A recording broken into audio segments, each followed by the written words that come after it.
ഒരു നൂറ്റാണ്ടിലധികം സാന്റിഗോ മൃഗശാലയിലെത്തുന്നവരെ സന്തോഷിപ്പിച്ച ഗ്രാമ എന്ന ആമ ഇനിയില്ല. 141 വയസ്സുള്ള ഗ്രാമ ഇനിയില്ല എന്ന വിവരം ഈ മാസം 20-നാണ് മൃഗശാല അധികൃതർ സാമൂഹ്യ മാധ്യമത്തിലൂടെ അറിയിച്ചത്. പ്രായാധിക്യം മൂലം അസ്ഥിരോഗം അലട്ടിയിരുന്ന ഗ്രാമയ്ക്ക് രോഗം ഗുരുതരമായതിനെ തുടർന്ന് അധികൃതർ ദയാവധം നൽകുകയായിരുന്നു എന്നാണ് റിപ്പോർട്ട്.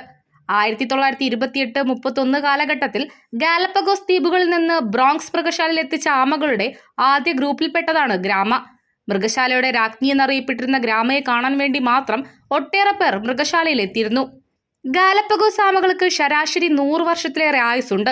550 പൗണ്ടിലധികം ഭാരം വയ്ക്കുന്ന ഇവ വംശനാശ ഭീഷണിയിലാണ്. 141 വയസ്സുണ്ടായിരുന്ന ഗ്രാമയല്ല ഏറ്റവും കൂടുതൽ കാലം ജീവിച്ച ഗാലപ്പഗോസ് ആമ. ഓസ്ട്രേലിയൻ മൃഗശാലയിൽ 175 വയസ്സുവരെ ജീവിച്ചിരുന്ന ഹാരിയറ്റ് എന്ന ഗാലപ്പഗോസ് ആമയാണ് ഏറ്റവും കൂടുതൽ കാലം ജീവിച്ചതെന്ന് പറയപ്പെടുന്നു.